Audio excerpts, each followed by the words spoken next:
Hi, welcome to Smosh Mouth. I'm Shayne. And I'm Amanda, and we have a very special guest with us today, Bob the Drag Queen. If you are not watching and listening, this is Bob's voice. Hey, Bob. Hello, my name is Bob. I just do a weird voice. Hi, I'm Bob. It's me, Bob the Drag Queen, yeah. And also we have Courtney. Courtney's here.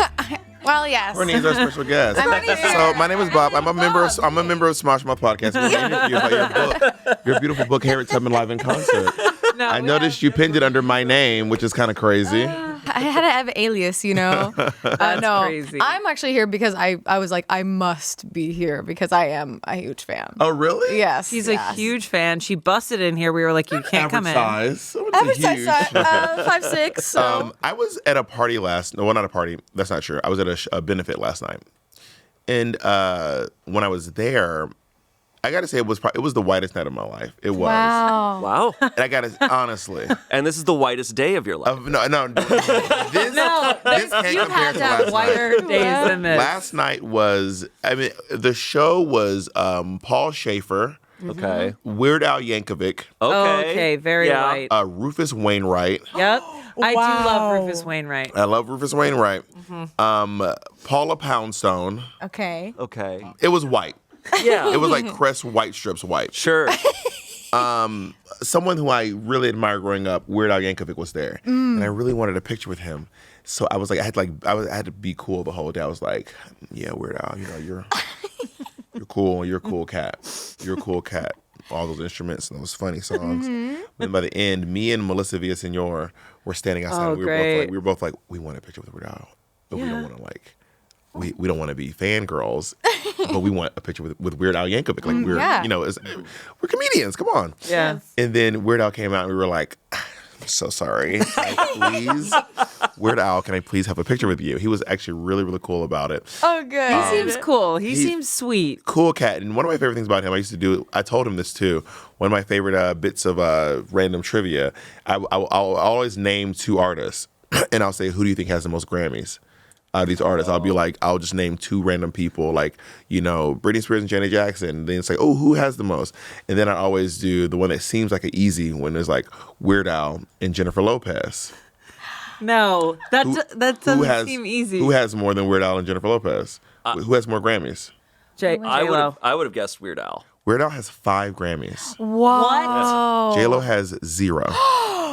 Wait, how did I not know that? Weird Al Yankovic has no. 5 Grammy Awards. He's one of the most Grammy Award-winning comedians of all time. Oh, my Why did I think J-Lo had God. at least one? Not even, I think she's been nominated maybe 2 or 3 times. 0 wins. Wow. Weird Al, 5 of them things. Weird Al is so nostalgic to me because we all listened to it. Yeah. We were all obsessed. His music videos were everything. Does he still have long hair? Long hair. That's crimpy. Way long. I'm bald and considerably and considerably younger than Weird Al Yankovic, which feels like a curse. But he looks the exact same. Incredible. I will show you a picture of Weird Al Please show. from last night, so this was my mad God, recent. We're gonna see the pic. And he looks like the exact same. It always He's like in feels his like 60s, right?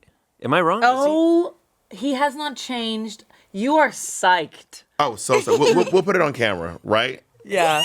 you are never so seen this happy. section. It's like he slept in with, braids. Like he has like 2 French looks braids. great. That's what his hair looks like. Yeah. It's like these beautiful curls. He looks exactly the same. I don't know how he got there, but it was a really white night. No. That's amazing. But I got to meet Weird Al. You ever had Smash Mouth here? Huh? No. You ever had Smash Mouth here? Well, he passed. The lead singer of Smash Yeah, I Mouth believe passed. He did. He died Wait, not Bob, that long I'm so ago. Sorry. Bob, I'm so sorry. I didn't know. Jesus. I wasn't like a huge fan, but I didn't know. I'm an asshole for saying I mean, No. it was part of our lives. that. Oh my God. Walking on the sun. If you're a millennial, Oh, yeah, it's huge. Literally, Shrek? Smosh Mouth. We were thinking about Smosh Mouth. We were like, oh, Smash Mouth. And then he died. I've been told that I have a really distinctive voice. You do. I think you do. Yes, But it's you not do. easy to imitate, though. It's a little smoky and it like dips. Yeah, well, I do. I have a lot of peaks and valleys in my voice, but it's hard to imitate. But it is like I feel like if you heard my voice behind you, in like a Walgreens, you'd be like, "Is that Bob the drag queen?" Yes, yes. Yeah, I Absolutely. think so. Yeah. I love it. And if you don't know who Bob the Drag Queen is somehow, you are season 8 winner of RuPaul's Drag Race, Yes. but also many awesome projects after. Yeah, I've been on. You may know me from RuPaul's Drag Race. We're Here. Yeah. The Traitors. Cherry Pop. Tales of the City. Your own YouTube channel. My Yeah. own YouTube channel. My Fortnite. podcast. Fortnite. My podcast. Sibling Rivalry. Yep. I be in these streets. That's what's crazy is like, I feel like you've been able to dip into every type of art form almost at this point. Well, the only thing I'm really super skilled at is stand-up comedy. Yeah, I was and going to say drag. being funny. Yeah, and outside of that, I just really love doing a lot of things. Like I love to write music. I love to stream. I like to. The thing is, I never saw myself as like a reality TV contestant, although I've been on several reality TV shows. I've been on Last Comic Standing. I've been on America's Got Talent. I've been on RuPaul's Drag Race, and I competed on The Traitors. Yep. Yes. Yes. So I've actually done 4 competition shows. I've only won one of them. Listen, we can get into the Traitors, It's not but there was about winning though. issues there. It's about winning. There was issues there. I think it's about being the most entertaining, and you were one of the most entertaining Yes, on Traitors. yes. Thank you. I was people. There was a rumor online that was like Bob actually had somewhere to be, so he made himself obvious. No. I was like, no, guys, I really wanted to win. I thought I was doing a great. I genuinely think my game was great. There's people online who said that I was quote unquote the worst traitor of all time. I'm like, please. There are worse traitors than you, and we know who they are. and we know it. I mean, I was the first traitor outed, but I got turned like when I was kicked off the show, episode 4 of season 3, which I think is the highest rated episode of the season. Or it's Yes. the highest viewed episode of the season. That moment is the best. Like at the time it aired, it was the most viewed episode of The Traitors of all time. Because it's so good. But I was actually doing pretty good going under the radar. Everyone at home is always like, it's so obvious. Yeah, you're doing a 'cause test they with know all the you. answers in front of you. Yeah. You're literally sitting at home with all the answers, like, how are they getting this wrong? Yeah, bitch, Yeah. you're literally sitting at home. You know the answer to the test. The people in the castle did not know that I was a traitor No. until someone who absolutely knows a traitor because he's also a traitor Right. made it obvious to Austin them. Rob. But he knew. And there was one guy, Dylan Efron, who kept trying to come for me, but no one ever believed him. I saw. Yeah, it was hilarious. Being like, thank your brother's not a good actor. I was like, the line was, damn. I grew up with an actor, to which I said, well, not a good one. yes. Which I have nothing against Zac Efron. I just, No, you know, it's I just fine. wanted to. No, you're like, you got it. entertaining. Oh man. It was so awesome watching that exit because as it was happening, I felt like you wanted to fight and keep playing, but you also were like, this is incredible television. Like, I felt very proud of. I was very, very proud of my exit. I did want to give a little nugget to bring down Boston Rob. I thought to myself, if I'm not going to win, he sure as hell isn't going to win. And you know what? He didn't win. I think it was 2 episodes later. Oh, he was He screwed. couldn't. But- It was Well, so I think hard. he messed up his game. Even he admitted on the reunion that he messed up his game by going for me. Sure. We play games like that all the time here. Like we play like Werewolf and stuff. You never invited me? I know. If you want to play Werewolf with us, busy. Very busy woman. You are busy. Very busy woman. but watching you, But just so you know, when I play like Mafia, Werewolf, Blood on the Clock Tower, I'm very confrontational. Okay. So you and play that's those. awesome. But you need that. You need that because if you sit back too much, then all the heat's always going to be on you. Yeah. There's like a few people whenever we play Werewolf who are like, and I'm like, you're clearly You're clearly a werewolf. You're clearly the werewolf. Yeah. They're like, no, I'm not. And then they aren't. And you're like, why didn't you say anything? I started doing a version called Witch Hunt, where but it's just because I do it on my Patreon with my patrons. We do it on Zoom. Oh, fun. And it's like we are the town. I'm the mayor of the town. And then we got to find these witches. Like these witches are like they're killing us at an alarming rate, and we have to find who the witches are. And then the witches meet in the cauldron. And then I'm also the head mistress of the witches as well. Yeah. The town doesn't know this. And it's like I don't make any gameplay. I just I'm just doing the bidding of my my fellow witches Your in my witches. coven. And then I wake up in the morning, I'm like, good morning, everyone. We survived last night. What a great night. We actually caught a witch, but we got to get these witches out of our town. I love playing these games, and I would love to come over and be a participant. You would be We would so love that. good. Did y'all see when Lizzo did it, I think with like Kai Cenat? Lizzo played Mafia with Kai Cenat and like a fight broke out. it can happen. Which over what? I can't remember, but like Lizzo was like, this is yeah. crazy. She's like, I have to get out of here. This is People go hard on those games, High level. because you have have to. Like, if you really want to commit, especially it's like, because I hate being the werewolf or like, I'm like, I want to just be a really good villager.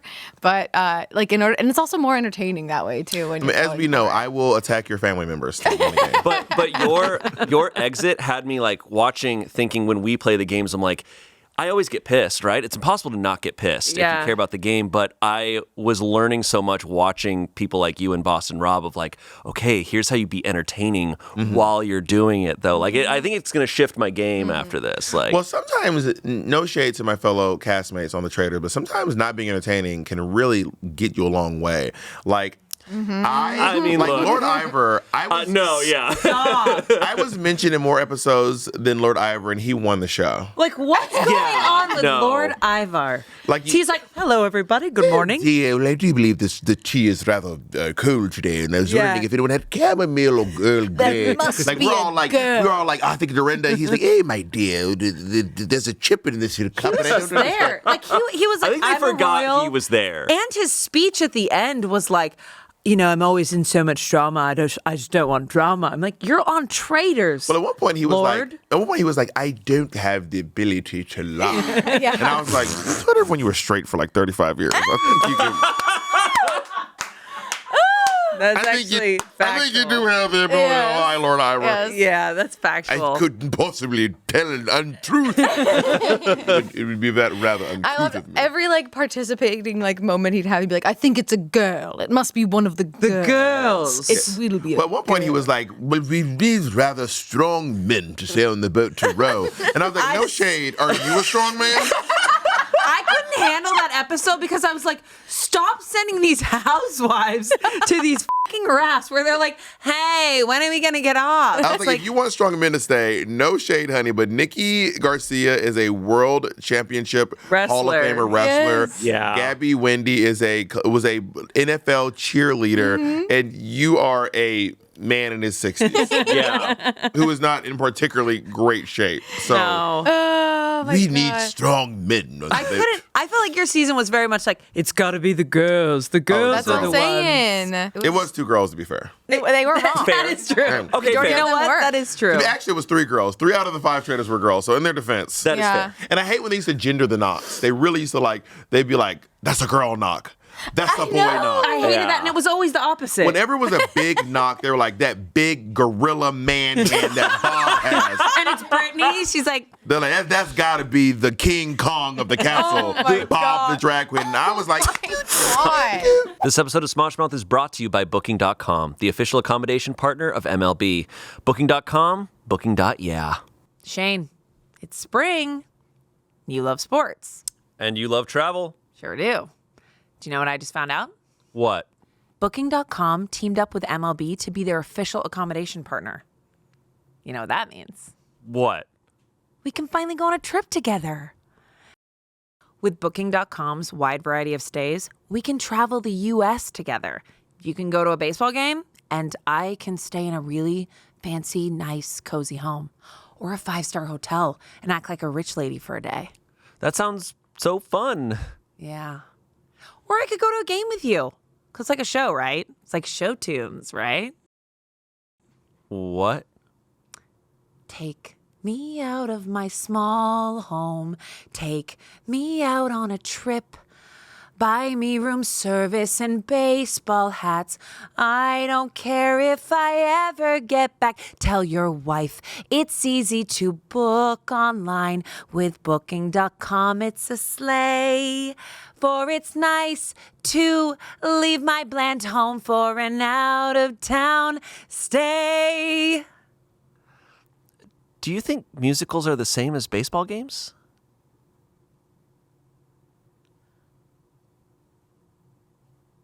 Booking.com wants to help make you a fan of any U.S. city with a chance to win $1,000 in Booking.com travel credit. Head to Booking.com's Instagram page at Booking.com and check out their sweepstakes post for more details. It is show tunes. Okay. Yeah, because there's so much music. All right. Yeah. No, I mean, hey, I'm thoroughly entertained by both. By what I just did? By musicals and baseball games. What you did was great. That was a really good rendition of what I just did. That was actually really good. Yeah. That was really cool. I couldn't do that. You can't. Okay. Well, now that you said that, I'm going to. Because you're not an artist like me. Okay. Well, we'll see about that. Okay. Waiting. This episode of Smosh Mouth is brought to you by Booking.com, the official accommodation partner of MLB. Booking.com, booking.yeah. Anyways, back to the show. Also, your outfits were fucking incredible. Thank you. They were incredible. And I don't know if you can reveal this, but did you guys all have wardrobe and everything on there? Like, you mean, do they provide it? What do you mean? Did they provide it, or did you guys bring your own wardrobe? No, we team? bring our own wardrobe. So Wow. I work with my stylist. Imagine if they gave me what they gave me and they just threw Lord Ivory sweaters. Imagine if they were like, Bob, the drag queen, a pink tuxedo with a pink kilt. Bob, do you like Argyle? That's what I was wondering. I was like, because this isn't equal. This isn't. Imagine they're like, They just have a bunch of caps for and Bob, you'll wear a backwards hat, right? Which you love. And Lord Ivory, what, khakis? I'm thinking khakis. Now, Bob, think sequins. Yeah, no, I got. No, I provided my own. We provided. Well, actually, fun fact: when we arrived, because they actually film in Scotland. It's not filmed Right. on like a soundstage here in LA. That makes me happy. You're actually they will fly you to Scotland. It's not no shade to the Highlands. It's not a beautiful part of Scotland for me. For you. I'm not a nature girl. I'm a city girl. Okay, I like the city. We love Edinburgh. It's gorgeous. And you are in like the high grass. Every step you take, they're like, watch out for ticks. Every scene, watch out for ticks. There are ticks here. I was gonna say. Tons of ticks. Fear. So you guys, because those were your own clothes. You guys were like wrapped up. Sometimes I feel like you guys were matching. Well, on the challenge, they provide you with like like sweatpants and stuff Right, you like had that. like your competition Yeah, wear. but I brought my own too. So there were moments where I had like my own cute little sweatpants and stuff that I No, you would choose looked to wear. good all the But they time. wouldn't let us all wear hoodies because then it's kind of hard to tell who's who. Sure. So if everyone has a hoodie on and the shots from the back, you can't tell who's who. Yeah. So there were times where it was so cold. Like I need a hoodie. Like it's so you can have a sweater, but you can't wear a hoodie. And I'm bald. I was like, if anyone needs to cover their head, your little ears. there were a few of us who needed to cover our heads because it was just so cold out there. But yeah, we provide our own clothes. Wow. What about makeup? Because since you do drag, did they have makeup artists there, or did you choose to do your own? I didn't do any drag on the show. Right. I did some makeup. Some but makeup, I yeah. just did my own makeup there. And for the most part, I usually do my own makeup, except for TV appearances. I have a makeup artist named Tayler Devlin who does my makeup for like big gigs. But if I'm at like a college gig or like a theater show and it's not being filmed, I usually do my own makeup. Nice. And I was like, baby, let me tell you right now. I was like, honey, I am, because I'm not a diva, but I'm not a diva. You know what I mean? I'm not like that. I'm not that chill. But I was like, oh, well, when they called up, I was like, well, let me tell you right now, honey, I'm not doing this show unless I can bring my stylist and my makeup artist. And you send that back to them and you tell them what I said. And they were like, no. And I was like, all right, I'll do it. Stop. Fair. I'll do Okay, it. cool. I think it never hurts to ask, you know. I was demanding. They were like, no, we're good. They're like, no, we're good. You're like, fair, I'll be there. Yeah, literally. I'll still be there. I feel But like I'll be complaining the whole time. and that's fair, and you're valid in that. You've done so many different types of reality shows. We were talking about like you've been in all types of what would be considered like uncomfortable conversations or situations. Is there like anything that's out of your comfort zone, would you say, at all? Because I feel like you're so comfortable going into anything at this point. Well, I am uncomfortable, but I don't mind discomfort. I was talking to someone about me and my friend. I went through a real tattoo kick where I was getting, I have maybe like 16 tattoos, and I got them all like within like 2 years. I was like really into tattoos, and I had this one friend named Marty Gold Cummings. They were getting a tattoo on their ribs. These Very painful spot. these tattoos in their ribs, and they were like really. Like putting on a show, like really going on. And they kept being like, "Oh my god, like how do you like do this?" And I was like, they're like, "Doesn't it hurt?" And I was like, "Yeah, it does hurt. It does hurt." To be clear, I am in pain, but I can really endure a lot. I can really suffer through, including with uncomfortable situations and awkward moments. I can really suffer through a lot of pain and awkwardness. And I also I prefer the awkwardness of confrontation to the awkwardness of small talk. Oh, yeah. I really Small hate talk is the death. I hate small talk. I'm so bad at it. When I'm at parties, I'm like, so is your grandma dead or what?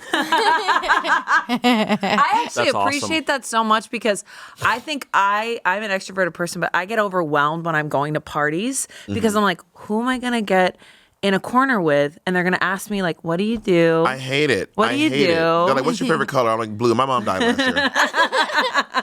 And also, there's this thing when you go to a Hollywood party. Y'all been to these Hollywood parties with like celebrities and influencers and stuff? Maybe like Don't you lie to me. This is a very popular podcast.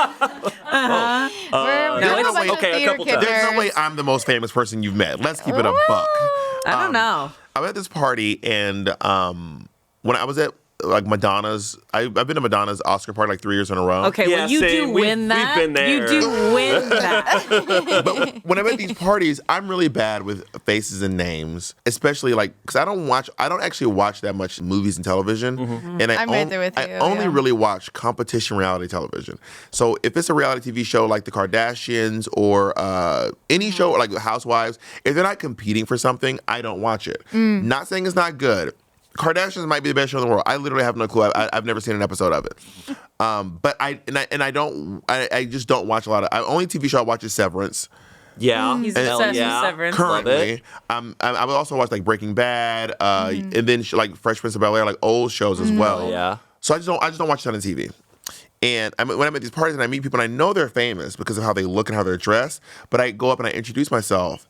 And because they're so famous, they think I know who they are. So I'm like, hi, my name is Bob. They're like, oh, hi. I'm like, okay, I'm a comedian, and I hosted Madonna's tour. That's why I'm here. And they go, oh, that's so cool. I'm like, bitch, what's your fucking name? What do you do? When at a certain point of your fame do you just stop introducing yourself? I think I found January Jones is one. Wow. I met January Jones. I didn't know who she was. Oh yeah. And I was like, I was at a party with Charlize Theron, and I was like, oh my God, I love your dress. This is such a cute dress. She's like, thank you. And I was like, what's your name? She's like, January. I said, oh my God, I've never met anyone named January. That's such a cool name. How do you know Charlize? We work together. Oh, are you like her lawyer or her accountant? She was like, no, we just work together on stuff. I'm like, oh, okay. Okay, cards close to the Anyway, chest, I so guess. I'm a comedian. I do this. She goes, oh my God, that's amazing. And I was like, okay, I guess I'm leaving now. And my boyfriend was like, that's January Jones. And I was like, who's January Jones? And he was like, she's a famous actor. I will say though, that name, it doesn't come up a lot. Like I feel like if you were to say January Jones, because it took me a second, I was like, January Jones. Oh yeah, Mad Men. Or they do this thing where they act really modest, and I don't mind it. Like I met someone the other day. They were fans of mine, but they're more famous than me. But they were fans of me, but I just didn't know who they were. And I can't even remember their names, but they came up to me and they were like, oh my God, Bob, we love you. I was like, oh my God, thank you. What are your names? They told me their names. I've already forgotten. But I was like, what do you guys do? And they were like, oh, we're just small actors. No one cares about us. We're just like shitty little Hollywood actors Holding no one their knows. Oscar. Oh, we're nothing. Yeah. Anyway, they were on Euphoria. Oh, okay. Oh, wow. I love Euphoria. I was like, come on, man. Imposter syndrome? I didn't watch Euphoria, but I've heard it's a really great show. One time I was at this other party. Okay, I'll move on. I was at this party, and you know Law Roach? He's a stylist. Yeah. Law I Roach. love Law Roach. Several people in the room were just like, Zendaya. He's Zendaya's main stylist. So and he was on, what's that competition Legendary. show?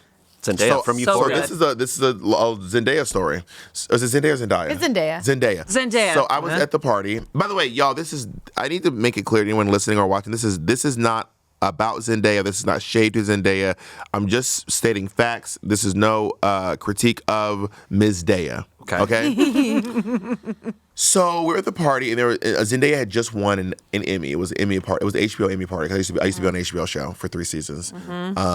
And I saw Law Roach. I was like, oh my God, Law Roach. Like, hey, girl, we were just chit-chatting. And he goes, oh my God, do you want to meet Zendaya? She had this giant line, a huge line of other celebrities who are literally waiting in line to congratulate her on her Emmy. And it was maybe like 15 people. That's a lot. She's just standing there holding an Emmy. I don't know if y'all, the Emmy might be the biggest award out of all, besides maybe Dancing with the Stars. It's a gigantic award. And she's holding it.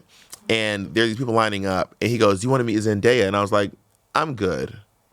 Right. And he was like, you don't mean Zendaya? I was like, well, the truth is, I don't watch any shows she's on. I don't watch any movies. I've watched The Greatest Showman, and I watched the Spider-Man movie she was in. And I feel like there are people who just want to meet her a lot more than I do. Yeah. Who would have something of substance to say. And I would just be like, hi, my name is Bob. It's a pleasure to meet you. Goodbye. Congratulations.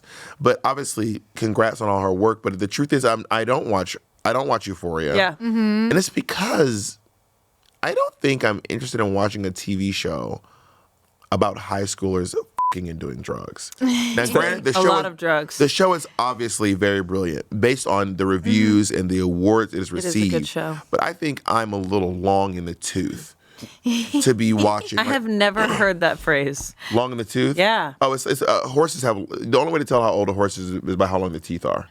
Because horses are like Weird Al Blowing Yankovic. my mind. Horses don't age. Back to Weird Al? Yeah, like Weird Al. Horses don't age visibly unless you look at their teeth. So you ever heard also the expression, never look the gift horse in the mouth? Yeah. No. So that expression is because if you get a horse as a gift and you're like, how old is this horse? Let me look at its teeth. Oh, okay. So they're like, if someone gives you a horse, just take it. Don't look a gift horse in the mouth.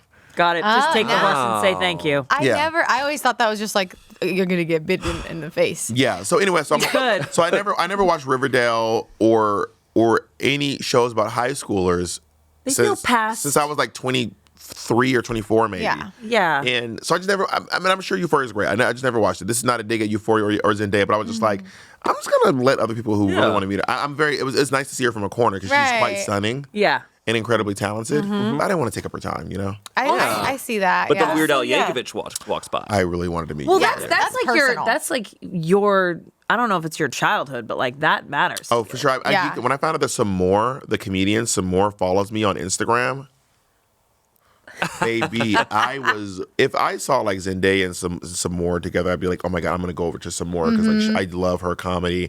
If I see Adele Givens, these are the people like that. You know, I really love funny people. When people ask me who's your diva, for me, everyone's like, you know, Gaga, Beyonce. Right. I have a giant tattoo of Whoopi Goldberg on my arm. Oh yeah. my God. Like I have another tattoo of Carol Channing on my other arm. Nice. Yeah. These are so good. I love funny people. Yeah. Nice. Whoopi Goldberg is incredible. Her at the Oscars, I was like, woo, She's amazing. Yeah. stunning. You don't gotta tell me. I relate to that, like wanting to like talk to a specific person because there was a while where I was going to a bunch of movie premieres and there was one, it was Jennifer Lopez starring in it and Ben Affleck was there. 3-time Grammy loser Jennifer Lopez? Her official title. Our Her girl. God-given name. But at the after party, I saw the guy who plays Uncle Rico in Napoleon Dynamite. Gang. And I was like, I have to say hello. You're like, J-Lo, move! Get out of the way! I'm talking to the guy who plays Uncle Rico. So we're talking about all these things you've done. I mean, you are such a busy person. I feel like you're doing something every day. In the span of all this, and the reason you're here is you wrote a book. I wrote a book. I hope you rest. I'll rest when I'm dead. All right, Okay. great. And it's not just like any book. It's not a book about your life. It's a novel. It's a story. Yeah, so I was filming season 1, episode 1 of We're Here. I was in Gettysburg, Pennsylvania. Wow. My manager called me and was like, hey, we have a book deal offer for you. And I talked to them about it, and they were like, we want you to write a memoir. And I said to them, and everyone thinks I'm being modest. Everyone who knows me knows I'm not modest. I'm not a modest person. That being said, I don't think my life is interesting enough to write a book about. And that is because I don't really do anything crazy.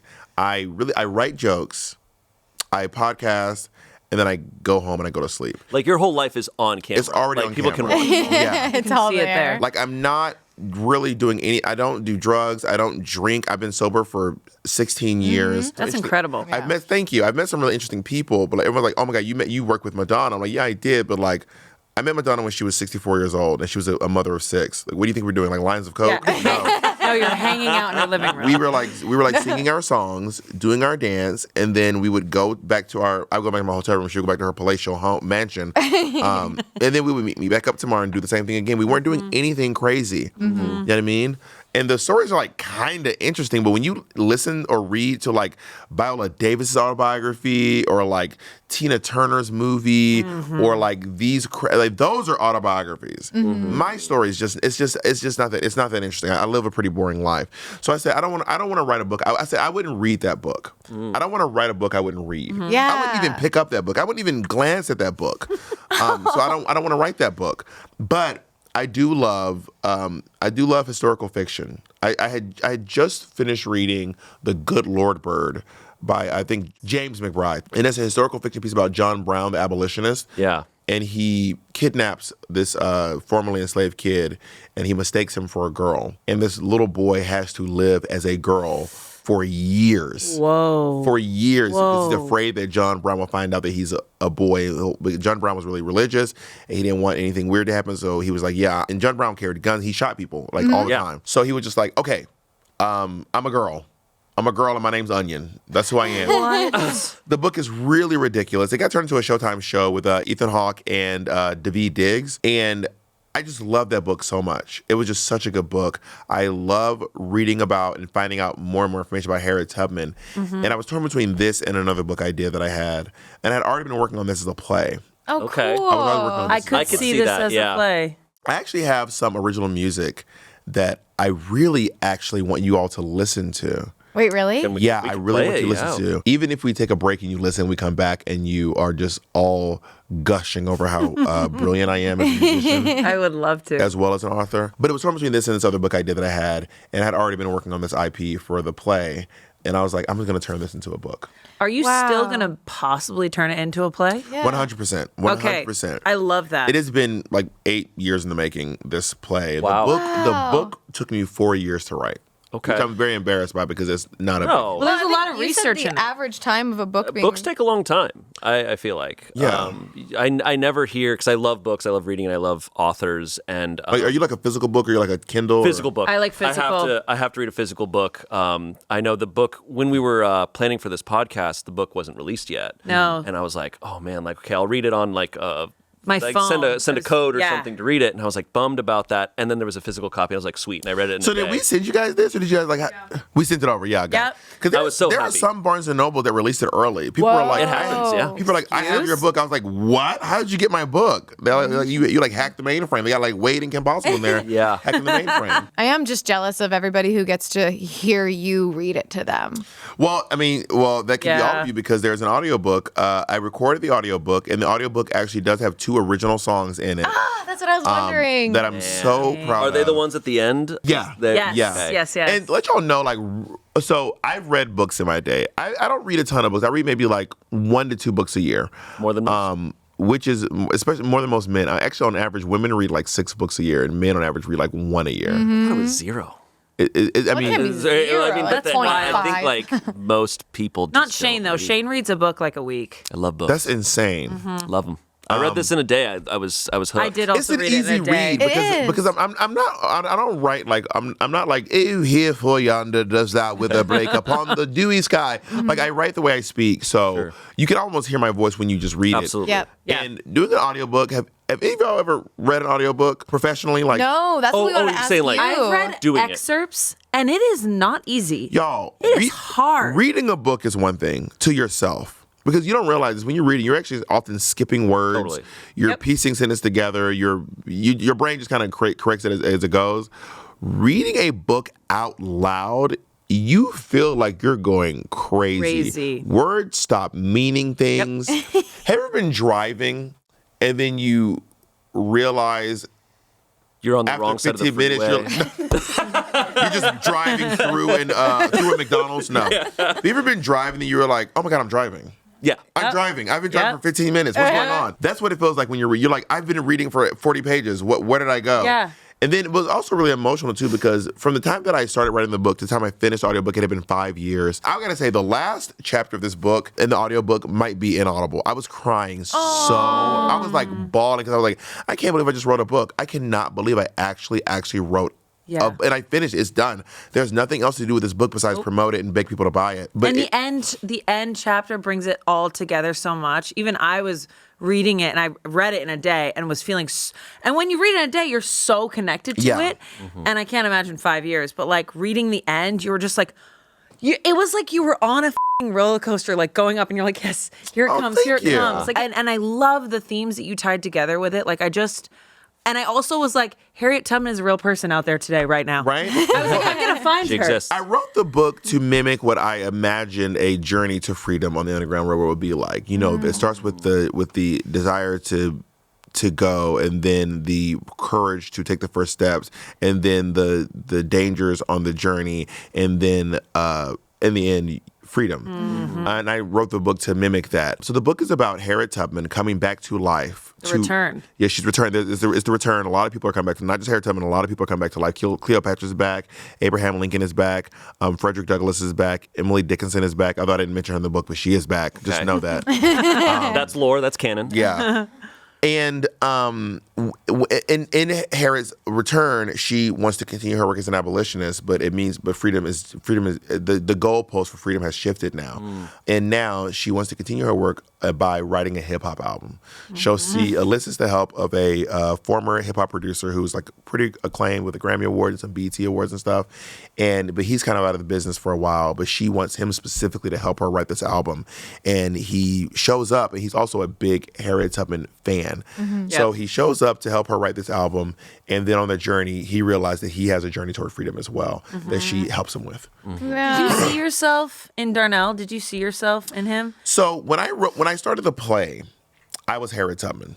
When I wrote the play, I was going to play Harriet Tubman. Amazing. Because initially, when I started the play, it was actually a concert. Kind of imagine Hedwig or Altar Boys or Lady Day at Emerson Bar and Grill.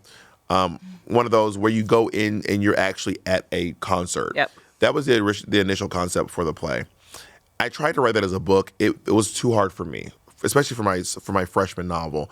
It'd be very hard to write that kind of book for me personally. So then I decided to make it about the creation of the album. So I created the character Darnell, and Darnell is very, very loosely based on me. Darnell is much nicer than I am. He's much more meek than I am. Yeah. He is a version of me that probably I strive to be, but I'm like a little piece of but I'm a bit of an abrasive Brillo patty type, and that's why we like you. yeah, I'm more of a scrub daddy. Love the scrub the rough daddy. side. Because like so much of the book is the main character Darnell is a very like fearful character. I feel like he's very nervous. Whereas you write Harriet Tubman, as I'm sure she was, like completely fearless. Yeah. Just not second guessing herself for a second. Well, you can second guess yourself in these scenarios, and she also demands that of the people around her. You know, she famously carried the blicky. You know, she was carrying. Harriet carries the blicky Tubman, and if you tried to turn back, she would. You know, if you turned around, you know, she would be like, you know, if you take a step back, that would be the last step you ever take. And that's not because she was just like such a badass. It's because if you turn back, you endanger everyone who's gone before you and anyone who wants to come after you.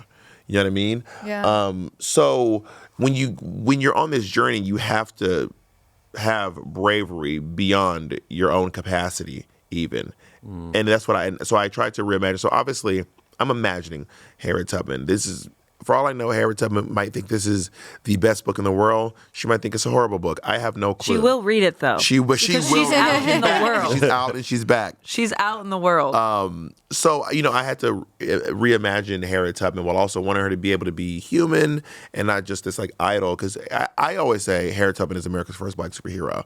Like she literally had superpowers. Like I don't know if you guys know this, but she had like precognition. Like she would have these fainting spells you read in the book. Yeah. She had like a trauma-induced brain injury where she would pass out. Not faint, like pass out. Yeah. Like she wouldn't be like out cold. no, yeah. like body splayed. like you know how Peter Griffin Yeah.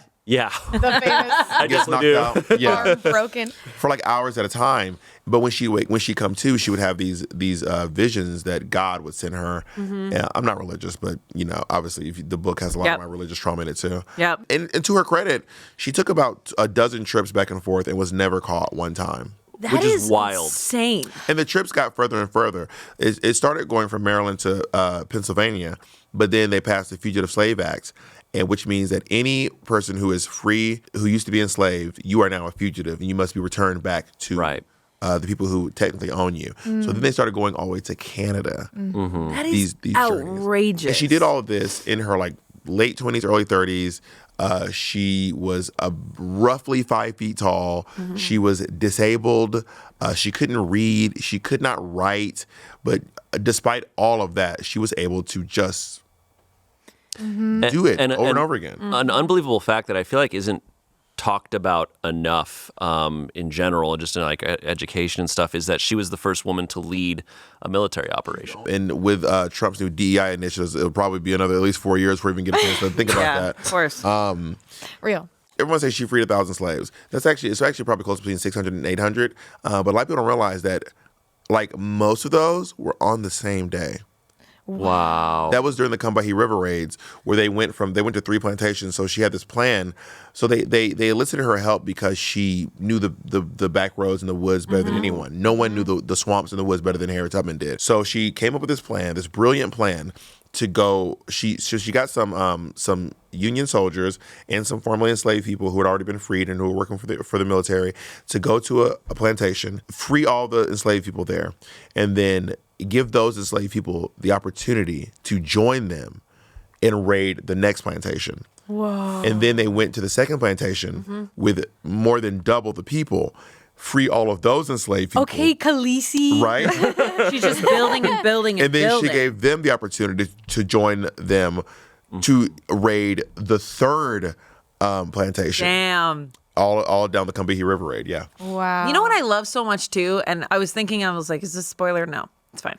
Spoiler alert, possibly. Alert. I loved so much towards the end of the book when she was like, I didn't deserve to be a slave. Like, I didn't want this. I knew, I fought for it because I knew I deserved freedom. Can I play a song for you? Yes, please. Let's do it. Oh my God, I'm so honored. So I'm going to give you this. I want you to hear about this part of the song. So in the book, Harriet Tubman talks about the first time. This is like an account. All of Harriet Tubman's stories are just like secondhand because she couldn't read, she couldn't write. Right. So we don't know for sure what Harriet Tubman said or did, but there are lots of historians who corroborate a lot of these things, this narrative, right? So Harriet Tubman, her youngest brother, his name is Moses, which actually became one of her nicknames later in life. And her name is actually Araminta. And then she took Harriet as her mother's name. Oh, that's why Minty. Yeah, Minty. Yeah, Araminta. That's what she was actually called Minty. That was actually her nickname. Cute. And then when she got to freedom, she changed her name to Harriet, which is her mother's name. So she saw her mother Harriet when a lot of her children had been taken away and sold to other plantations. It was quite common to break up these families. And when her youngest child, maybe Harriet Tubman's mom knew this would be her last child. I don't know. Or maybe she just was sick and tired of being sick and tired. But when Moses was born, she was like, they're not taking this. They're not going to take my child away. Not this time. I cannot have any more of my children taken away from me. So they would get wind that a slaver would come to look at Moses to see if they wanted to have him. And then when word to get back, they would hide him in the woods. They would hide him in other cabins. They would just move him around so they couldn't find him. Well, one time they just caught her off guard. Yeah. Harriet, as in Harriet Tubman's mother, Harriet had been caught off guard, and then next thing she knows, she looks up and Brodus, the slave owner, was standing there with another slaver who was trying to buy her child and sell him downstream. So you don't want to move further into the South, right? Because it gets stricter and stricter and harder and harder. It was a man from Georgia. Georgia and Mississippi were known to have some of the harshest slavers in the Confederacy. You really don't want your kid to go to Georgia.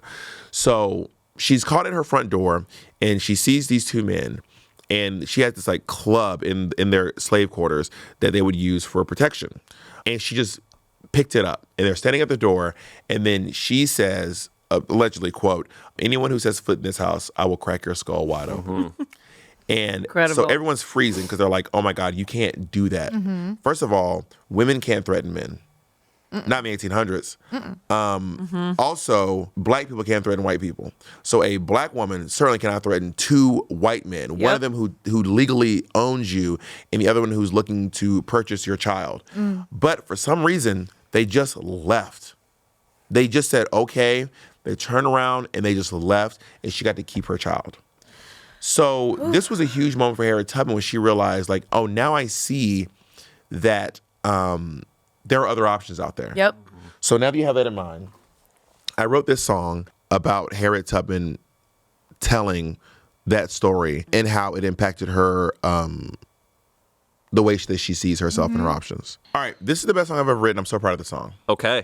She was standing in the doorway, her sweat like rain. The epiphany of her daughter helped her mask her pain. She was a woman at her wit's end, she had finally awoken. My mama might have been big, but she could never be broken. She had a dance with the devil, and mama got the upper hand. And finally, it's something I could truly understand. Yes. Thank you. That was gorgeous. That was incredible. That was epic. I'm so glad you played it because when you're thinking about it, you don't have the music, but it's gorgeous. Yeah, Like, so the singing. that's why I'm excited. Like in the audiobook, the songs will cut in, like, just they're not at the end. They're actually they're put Throughout? into this. It's only 2 songs, but they're put in like their appropriate places when those songs were written. So again, I'm just like, I'm so proud of this. It's a huge departure for me. It's not as slapstick and silly as some stuff I've done. There is humor in it because the concept itself is absurd. Sure. Right? The idea is absurd. And there is certainly comedy because there's a bit of comedy in every single thing I do. I don't think I can do anything. I mean, when my mom passed away, my friend, a friend of mine, Zach Noe Towers, called me and he was like, he and I, we kind of like jab each other all the time, back and forth. And he was just, he was really being sincere. And he was like, if there's anything I can do for you, let me know. And I was like, there is something you could do. Please quit comedy. Like even in those moments. So there's always going to be a bit of humor in every single thing I do, every single time. But that being said, I want people to know, like, this book is not, it's not written, like, it's not an SNL sketch. No. You know what I mean? No. There are fun moments, but it's also not trauma porn. It's not like The Color Purple, which, by the way, is literally my favorite book of all time. But it's not like, Roots or... It's not like there's no like stories of like lashings, all this stuff. It is, it happens today. It's happening current time. So when you read this book, just know that don't expect like, like a lot of people say, like jokingly ask me, there was a drag queen named Simone who played Harriet Tubman on RuPaul's Drag Race for Snatch Game. Like it's not Snatch Game. It's not Simone as Harriet Tubman. It's not, but also it's not like as intense as like, LeVar Burton and playing Kunta Kinte.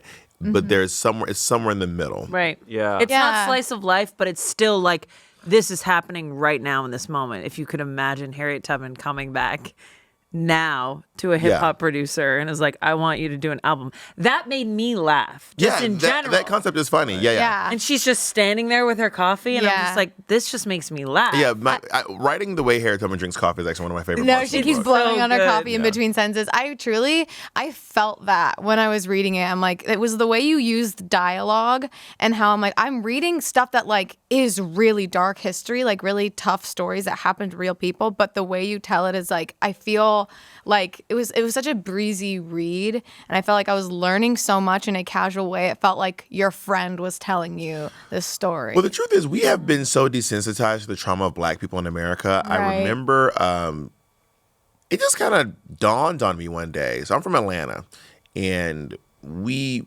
probably take Black History Month a little more seriously than other places do. Atlanta is a very Black city, and Georgia has a very dark history with racism and chattel slavery. The KKK had one of their first meetings right outside Atlanta, a place called Stone Mountain. So we have a lot of history with racism and a very troubled past. So we take it pretty intensely there. And then one day I got so used to hearing these stories and seeing these things, and then seeing, Black bodies mutilated and beaten and hanged in my books, that it kind of just became like, that's just what I see in my books. And I was listening to This American Life, which is my favorite podcast, actually. I love that podcast. Next to Smosh Mouth. Very good. Please. They're a similar Very category, good. There was this story about this school here in LA that went on a field trip to go see Schindler's List. It was a Black high school. They went to go see Schindler's List. And it's a pretty heavy movie for high schoolers to watch. And obviously, kids get really uncomfortable with situations like that. And they laughed at one point during the movie. This group of Black kids laughed during this point in the movie. And it was like someone fell in a way that was like they were uncomfortable and they responded by laughing. And then other patrons in the movie theater were upset. And then somehow this high school full of Black kids had been labeled anti-Semitic. Oh, okay. And it became a massive story. I don't know if any of you remember this. It was so big that Arnold Schwarzenegger, who was the governor at the time, came to the high school to have a chat. It was so big that Steven Spielberg, who directed the movie, came to the school to have a chat about anti-Semitism to these high school kids. It was a massive, massive story. I feel like I remember hearing. And then at one point, one of the kids stood up and was like, well, when are we going to get to hear our story? When are we going to get to hear our story? Who's going to write our story? And oddly enough, a few years later, Steven Spielberg directed Amistad. And he was like, well, I guess your story should be heard. I don't know that he was the one who should have been telling it, but Right, exactly. But I mean, Steven Spielberg loves telling. He was like, I was there. I mean, he loves telling Black stories. He directed Color Purple. Right. That's insane to me. Yeah, Steven Spielberg directed Color Purple. But I will say, it's a brilliant film. It's a really good That being said, it's a really brilliant film. So it's just like, hearing these stories and being desensitized to them, especially where I came from, and then seeing it juxtaposed to people who are like, I don't hear a lot of our stories, was really interesting to me. And I did not want this to be Amistad. I didn't want this to be Schindler's List. I didn't want this to be, because those stories are great and they're brilliant and they're told. Right. I wanted it to be an opportunity for people to learn about Harriet Tubman, my favorite veteran of all. Do we have veterans that we love? My favorite veteran. Do we have like veteran trading cards? Should. Harriet Tubman, who is like, and also that so many Americans have directly to thank for a lot of their liberties that they have today. Particularly Black people and women have. So sorry that you're not included in this one. Yeah, it's okay. So He's fine. I think I'll be all right. He can handle this. He can handle this. have so much to thank Harriet Tubman for. You know, I go on tangents. So I'm enjoying it. I was in Selma, Alabama, doing an episode of We're Here. And I had this really this survivor guilt moment that was like f***ing with me. I was like, I broke down and started crying so bad. It's all on camera. Mm-hmm. I was sitting with foot soldiers from the Edmund Pettus Bridge on Bloody Sunday who were actually there. And then I was in this room. It's like this experience that you have in this place in Selma, Alabama, where you go through a slave ship. Like they built this space to emulate what it's like to be on a slave ship, doing the transatlantic slave trade. So I had that guilt of being like, my God, like someone had to go through so much that I could be here today. And and a lot of these people were not choosing to go. It's not like people were like, I'm marching. They were just like, I'm just doing my thing, and I've been snatched off the west coast of Africa. Mm-hmm. And then talking to this one woman who was telling a story about how she had been beaten on the Edmund Pettus Bridge, and at one point she was kicked so hard by this cop that she was airborne. Like he kicked her literally into the air. This man kicked her when she was like 19 or 18 years old. And then she was saying that she had seen footage of it that she had never seen before. Like she was like almost 70. She had never seen this footage once in her life. And it made her quite emotional. So then I became quite emotional. And I had this like guilt of like, the long and short of it is like, someone went through all these things. Right. And here I am telling jokes. You know what I mean? But the truth is, people fought for these rights so that I can sit here and tell jokes. And I know that sounds absurd. No, that's what you wrote in your book. To have the freedom to tell my fucking jokes. You know what I mean? Exactly. To tell my fart jokes. You know what I mean? And also to pave a path for people down the line to do whatever it is they want to do. Whether it is, if they want to march, if they want to write, if they want to sing, if they want to be lawyers, or they want to be couch potatoes. Mm-hmm. Just to have the right to be able to do that. Yeah, I feel like that really comes through in the story. And like, I totally see where you're coming from and how you wanted to write it, because as an entertainer, like you naturally are an escape for people to like just laugh. Mm-hmm. And so I felt that. And I love to laugh. Right. My favorite. Wait, really? Yeah, I love it. I don't enjoy it. It's so fun. Not for me. I hate laughing. Not for me. I was really amazed because it's roughly like 220 pages, how much you packed into it, because I felt like I learned so much in it. And something that I thought was amazing that you talked about is, I think when we talk about this history, we go like, well, that was how it was back then. Like everybody like agreed, but you talk about all the people who were actively fighting against it for so long that we kind of dismiss, and then it all gets kind of brought to like Abraham Lincoln.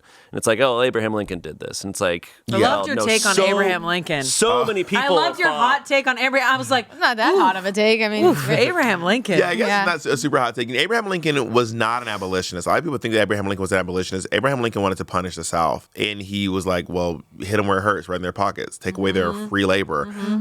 Actually, I don't know if I'm pretty sure I wrote this in the book. Abraham Lincoln's idea to end racism was like, just get rid of black people. Yeah, push them out. Yeah, he's like, just send them somewhere else. He's like, if you get rid of black people, no one will be racist. What a good solution. Which is crazy. Yeah, and I believe it was Frederick Douglass who was like, no. I also love Frederick Douglass. I love the way that you created these characters. There's slight beef between Frederick Douglass and Harriet Tubman. I enjoyed that. And then he's there at the end, just like sitting there. And then we can maybe not put this in if it's a spoiler on the story or not, but do you like to think of like there was some kind of chemistry between Harriet Tubman and James Brown? No. Harriet Tubman was a very faithful woman to her husband. Well, she had two husbands. One of her husbands she left because he wasn't prepared to take the journey in the way that she was prepared to take the journey, so she remarried. So Harriet Tubman is a very, very faithful woman. But and John Brown is a man of extreme faith as well. Yeah. John Brown, he would never in a million years. But they did have a lot of reverence for each other. Like, I have friends that I have talent crushes on, You know what I mean? Right. Yeah. Ocean Kelly is a friend of mine that I have. He's my drag daughter, actually.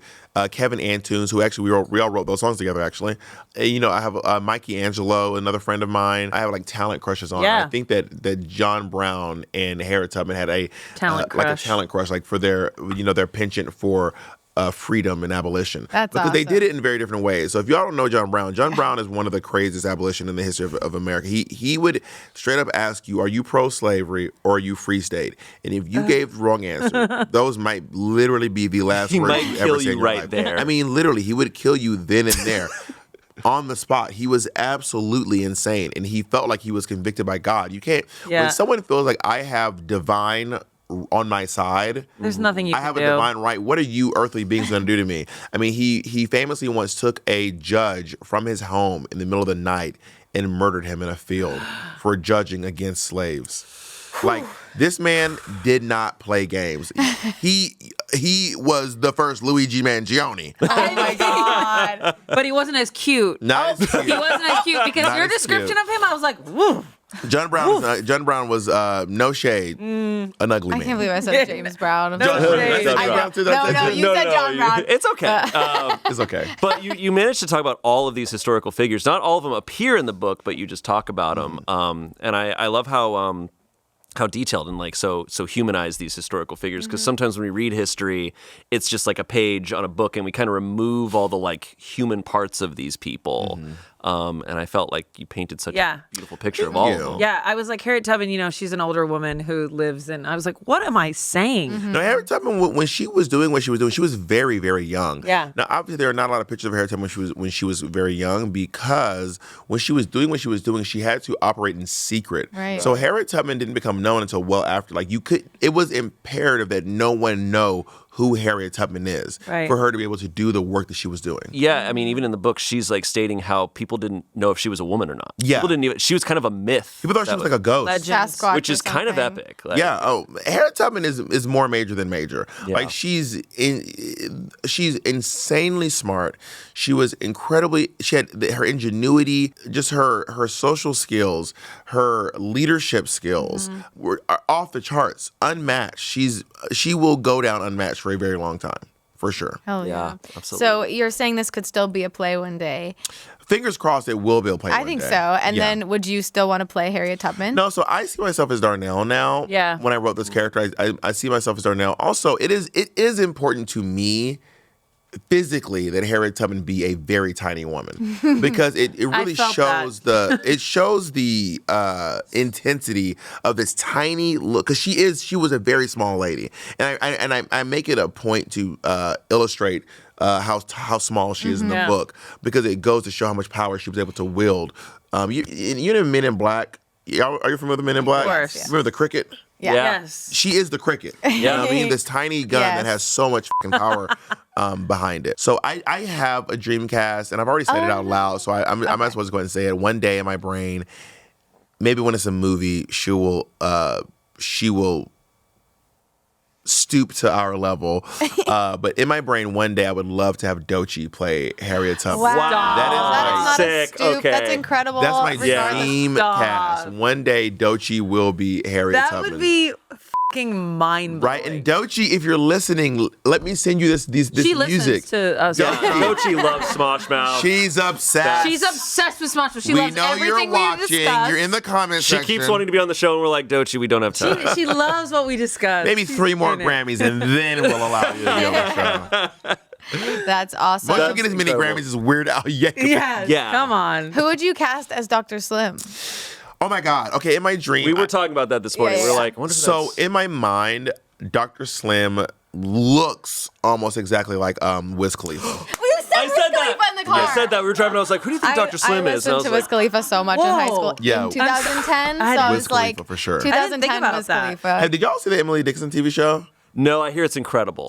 So Wiz Khalifa was on that show, and he played Death in that show. Oh, wow. And he's a pretty good actor too. Oh, he's a pretty good cool. actor, and I think Wiz Khalifa is a really cool cat. He's a huge fan of Hot Smosh take. Mouth as well. Also, he's Yeah. actually sitting right next to Doechii. And they are both watching it together, Yeah. drinking tea. Yeah, just being like, But yeah, so in my mind, I would be playing Darnell. Doki would be playing Harriet Tubman. Incredible. Wiz Khalifa would be playing Dr. Slim. Who would play Moses? In my dream world, I have the whole cast laid out. Okay. In my dream world, Peter Dinklage would be playing DJ Quakes. Incredible. Because a lot of people don't know that. So DJ Quakes is based on a real person, by the way. Oh, really? Yeah. So that Benjamin Lay is indeed a real person. He was another abolitionist who was he's a little person. He's from London or from Britain, and then he moved to the States to live in Philadelphia. But he was kind of thrown out of his ministry. He's a Quaker because he was too radical. His most radical thing he ever did was he once stole someone's baby. Yeah, he was talking, that story was. That's a real story. That story was wild. He was talking to a slaver, and he was like, "It must be really hard to lose your child. Like it must be hard on the slaves." And the slave was like, "Why is that so hard?" And he was like, "Okay, We'll see." He was like, "Bet." I'll leave the baby with my wife, so the baby's fine. And then he stole the baby. Yeah. And he let them freak out for like 2 weeks or so. And then once he was panicked, he was like, Here's your baby. "Oh, so you mean it is actually hard? Interesting, very interesting." Amazing. So abolitionists were wild back then. So that would be Peter Dinklage. In my mind, Moses, I have to remember his name because I also kind of have a crush on him. He's so hot. Talent crush or crush? No, crush. Okay. But he's not. I love the idea of a talent crush though, because I totally have. But he's not gay though, and I rarely ever have anything interest in this. Oh, I wonder if Straight man? I've clocked it. I think I know. In my mind, Moses would be played by. Come on, let me find. Lakeith Stanfield. Okay. Who He's do you think? Who would you think? I was thinking of another actor, but Lakeith Stanfield is one of my favorite actors. I love him so much. Wait, I think- was he played in? He was in Atlanta. He was Okay. also in So Sorry to good. Bother Oh You. my god, I literally follow him on Instagram. I love him. He was- so And he's much. in He was Get Out. Jesus' brother. Yeah. Let's say like Book of Clarence. Yeah. He was Clarence. Not I Jesus' do brother. love He was him. like another Jesus type He's so cool. He's in Book of Clarence. Yeah. that would That's be great. Moses. Yeah, that would be Moses. I see it. And Buck would be played by. I mean, this is obviously impossible because he's passed away, but it's like a Michael Clark Duncan type, you know? Right. Yep. You describe him in the book as if Michael Clark Duncan ate Michael Clark Duncan, yes. Yeah. Which was Good I writing right highlighted there. that line because it made me laugh so hard. Ving Rhames could be a good Okay. Buck. And in my mind, Odessa is her name is not Olivia Pope. That's not her name. Kerry Washington. Oh Okay. my god. Okay, yeah. That makes That's that a great actually cast. good. But also Zendaya, who I'm obviously a huge fan of. Yes. Canonically. love Is Zendaya. Odessa and Buck, are they based on real figures? No, they're made up. Okay. They're just people made up. Odessa is actually a town in Texas Okay. Okay. that I always thought was a pretty name. It is a pretty, is a pretty name. Yeah. I really liked that character. It kind of there's a scene in the book where Darnell takes Odessa to a restaurant and Odessa's just enjoying this meal, and like it was just a scene that was like we get so caught up in the weirdest everyday issues that we forget like the real things that can be going on. Yeah, for sure. I really liked that scene a lot. And I love the idea of Odessa walking around Harlem and like having fun. And Darnell's taking her. He's like, "Yeah, you just cross." And she's like, cars are moving. She's kind of like, Yeah. it's a little Encino Man. It is a little Encino Man. Nice I reference. love your references right now. Oh, thank you. So good. Do you think you'll write more books in the future? I already have the next book in this installment in my Ooh. mind, Yes. and I'm happy to tell In you this what it is. installment? Yes. So then in the same canon, universe. world awesome. building. So the next book is called Jesus Christ for President. Hell yes. Incredible. All right. And Jesus Christ is running for president. And shocker, conservatives don't like his politics. No. Yeah. Shocker. That's a spoiler. Conservatives do not like his politics. This is amazing. They're shocking. They're like, oh my God, who's this Palestinian guy? Fair? And he's like, I'm Jesus Christ. Maybe you've heard of me. Yeah. I love this. Well, let's keep the book on display. Don't you? Like yes, that? yes, yes. Sorry. Super pretty. Also, when I was torn between, I'll tell you the other book that I have that has nothing to do with this world that I was torn between with this Yeah, and the yeah. other book. It was this book is called The Last White Person on Earth. Great. Now, the concept of this book is in a world there are no more like races. Like races don't exist. There are no black people. There are no white people. There are no Asian people. Everyone is Zendaya. Everyone is. You really love Zendaya. Zendaya's. I want to be think you clear. should have said hi to I want to be Zendaya. clear. Zendaya is a black woman. I want to be very clear. Zendaya is a black woman. That was a bit. But everyone is brown. Everyone is multiracial. Everyone is this like racially ambiguous brown color, right? this is the one world order. This is a government mandate. You cannot be more than 50% of any race. You legally cannot be. This was Abraham Lincoln's mission. Just get rid of all the people of all the races, and there will be no more racism. Yeah. So in this world that I've built, that I've created in my head, I've not even written a single page. There's a tribe of white people who have hidden in the woods of Alabama. And they are the last white people on earth. And the government is like, we got to go get them. They can't be down there. We told you can't be white. So you go in and you get them, and they kill all the white people. A dream, and I'm kidding. Everyone claps. And the book is over. Done. No. They kill all the white people, and then there's one soldier, and he finds this baby. There's just a little white baby. And everyone else is dead, and he's like, I can't kill this baby. He puts the baby in his rucksack, and he just goes about his business. He goes home. And now you're in a world where people have never seen a white person, a black person, an Asian person. Everyone is brown. And then he shows his baby, and everyone's like, oh my God, I never seen a white, this is crazy. And then it becomes, what do I do with this baby? Like, what do you do with the last white person on earth? And it's like, a baby. And it's a baby. You can't raise the baby, because the baby will do what white people do. They will make more white people, and they'll go white. Yeah. They'll spread. They'll spread. We do that. They'll spread. And they're like, you can't kill this baby because it's just a baby. This is a baby. How can you kill, what white people have, they learn that. There are no white people here to teach them what it is. So then there's like a trial. Then the whole world is like on edge about deciding what to do about the last white person on earth. I haven't decided yet what I'm going to do. Good. But I love that. It's kind of like the Jungle Book. It's loosely based on Jungle Book, where Shere Khan's like, we can't have this man cub. Yeah. Like he'll do what men do. You cannot let him. You cannot allow him to live among us, because he's gonna hunt us. He does. But of course, Shere Khan is traumatized. Right. Shere Khan if you've seen Jungle Book, he's afraid of fire for a good reason. You know what I mean? So it's loosely based on Jungle Book, and this little white kid is Mowgli. Yeah, I love it. That's incredible. I feel like that'd be an awesome TV show. But his name won't be Mowgli. It'll be like Theron. Yeah, I was like, it can't be Mowgli. Theron. Brandlin. Drake. Braden. Todd. What do we do with baby Braden? Ethan. Bob, before we go, we had some quickfire questions that we wrote out that we wanted to ask you. They're special to us. They're special to us. I'm all ears. They're all about Smosh related stuff. Gang. Okay. This one's about us? They're all kind of like Fucking play related. about us. The Real Housewife one? Okay. Would you rather This is not argue? very rapid, I want to say. Would you rather? I know. So, okay. We're gonna do this slow. Would you rather argue with a Real Housewife or an 11-year-old on Dress to Impress? I have argued with a Real Housewife, and I gotta say it's really fun. I saw your Dorinda back and riling forth. up the housewives, and That was I so do it funny. again. Bop, bop, Yeah, bop. yeah. Love that it. was awesome. Name 3 adjectives that describe a margarita. Zesty, Okay. tangy, boozy. Wow. Zesty, tangy, boozy. Incredible. Those are good. Can animatronics be sexy?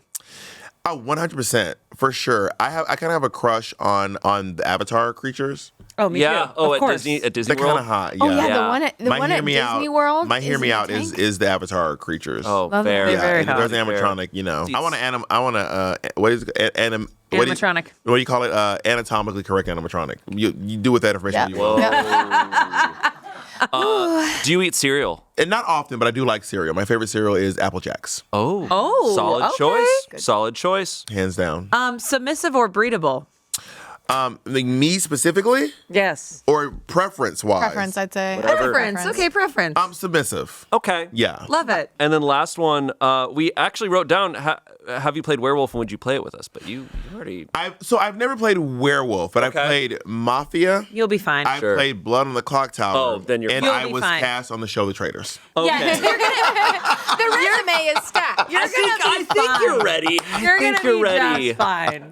The door is wide open if you ever want to play Werewolf. Now I want to go back and say submissive and breedable. Thank you. Okay, If you're listening, thank you. Thank you're you, thank listening. you. We need to go back for that. one. I Okay, so love you're that. gonna play Werewolf with us, hopefully.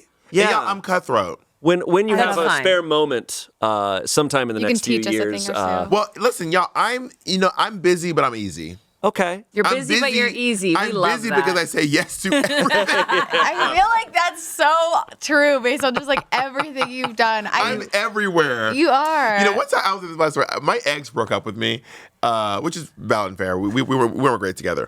But the day he broke up, like a month later, there was this giant billboard. You know the tall wall? Yeah. If you drive down Sunset, it's like 9100 Sunset. It's like a huge building. It's like one of the biggest. Sure. I was on like the tall wall, which is like he can see from his home. And I was like, baby, you will never get rid of me. Oh my God. Good morning. That's incredible. I love that. Every day. Wow.